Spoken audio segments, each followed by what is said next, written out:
ఇప్పటికి 10 జిల్లాల నుంచి దగ్గర 9-10 జిల్లాల నుంచి ఫుడ్ కూడా తయారు చేసి వీలైతే ఎయిర్ లిఫ్ట్ కానీ దగ్గరుంటే ట్రాన్స్పోర్టేషన్ తెప్పిస్తున్నాం.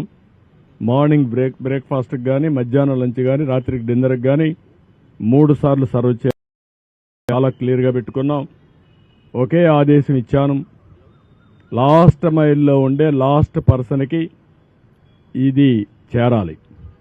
ఏ విధంగా చేరేస్తారో నాకు అనవసరం, ఆర్గ్యుమెంట్స్ లేవు. No question of tolerance also. It is an emergency.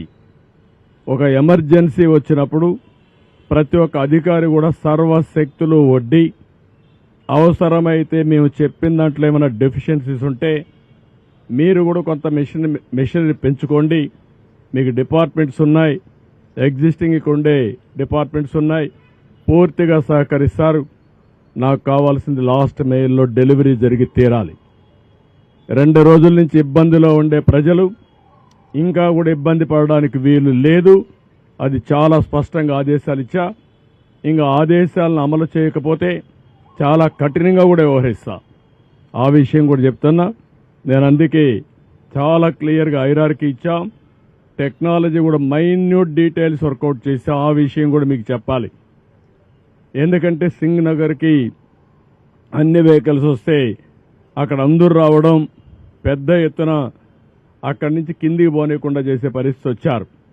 Singh నగర్లో ఉండే అందరినీ కోరుతున్నా, ఎవరు అక్కడ సమావేశం కావద్దండి. వెహికల్ వస్తే మీ డివిజన్కి మీ సచివాలయం ఏరియాకి వస్తాయి, అక్కడనే డిస్ట్రిబ్యూట్ చేస్తాం తప్ప ఇక్కడ డిస్ట్రిబ్యూషన్ కూడా ఆపేయమని చెప్పాను. అది కూడా చాలా స్పష్టమైన ఆదేశాలు ఇచ్చాం. ప్రతి ఒక్క వెహికల్లో ఎవరైతే ఒక అక్టోపస్ కానిస్టేబుల్ని, ఒక గ్రే హౌండ్స్ని, ఏపీఎస్సీ స్టాఫ్ని పెట్టాం డెలివరీ ఇవ్వడానికి. వాళ్ళు తీసుకొస్తారు ఇవన్నీ. ఎక్కడన్నా ఇవన్నీ చేయకపోతే పోలీస్ ఆఫీసర్లు కూడా చాలా క్లియర్గా చెప్తున్న, హైరార్కీ కూడా మోస్ట్ డిసిప్లిన్ ఫోర్స్ వచ్చి police. Be discipline. Law and order maintain చేసే బాధ్యత మీది. లా అండ్ ఆర్డర్ మెయింటైన్ చేయకపోతే నష్టం జరిగేది రిమోట్ ఏరియాలో ఉండే పేదవాడికి జరుగుతుంది. నేను చూశాను, వాళ్ళ బాధలు చూశాను.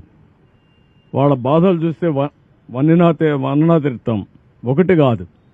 ఒక తండ్రి భార్యను వదిలిపెట్టి బిడ్డ బతుకు కోసం సేవ్ చేసుకోవాలని వచ్చాడంటే మనం ఊహించుకోవాలి. అదేవిధంగా ముసలివాళ్ళు, నడవలేని వాళ్ళు నీళ్లలో నడిచొచ్చి బట్టలు లేకుండా వచ్చారంటే వాళ్ళ బాధలు అర్థం చేసుకోవాలి. ప్రతి ఒక్క ఇంటిలో ఈరోజు పాములు వచ్చే పరిస్థితికి వచ్చాయి, తేళ్లు వచ్చే పరిస్థితికి వచ్చాయి. అంటే పై బిల్డింగ్లో ఉండే వాళ్ళకు కూడా ఈ పాములు, తేళ్లు ఇవన్నీ చూస్తామంటే బాధ, భయం ఉంటుంది. ఈ విధంగా ప్రతి ఒక్క కుటుంబానికి ఒక బాధ ఉంది. మానవతా దృక్పథంతో మనం పనిచేయాల్సిన అవసరం ఉంది. అందుకే నేను చాలా క్లియర్గా చెప్తున్నా, నేను ఐవీఆర్ఎస్ కండక్ట్ చేస్తున్నా. ఇంకా కొన్ని ప్రాంతాల్లో ఫుడ్ రీచ్ కాదని వస్తూ ఉంది. ఆ ఐవీఆర్ఎస్ మెసేజెస్ని మళ్ళీ తిరిగి ఆఫీసర్లు పంపిస్తున్నా. ఏ నెంబర్ నుంచి వచ్చిందో ఆ నెంబర్ కూడా పంపిస్తున్నా. నేను అందుకనే ప్రజలందరికీ అప్పీల్ చేస్తున్నా, నేను పంపించే ఐవీఆర్ఎస్ మీకోసరం పంపిస్తున్నా. మీరు ప్రాపర్గా సమాధానం చెప్పండి. ఇమీడియట్గా మా ఆఫీసర్ని మీ ఇంటికి పంపించే బాధ్యత, మీకు టచ్లోకి వచ్చే బాధ్యత తీసుకుంటా. అదే సమయంలో ఏమాత్రం అవాస్తవాలు చెప్పొద్దండి, వాస్తవాలు చెప్పండి. ఇలాంటి ఒక విపత్కరమైన పరిస్థితిలో ఉండే మనందరం ఆలోచించాల్సింది, ఎప్పటికప్పుడు మీరు సమాచారం నాకు ఇవ్వగలిగితే ఆ సమాచారాన్ని బేస్ చేసుకుని ఇమ్మీడియట్గా యాక్షన్ తీసుకుంటా.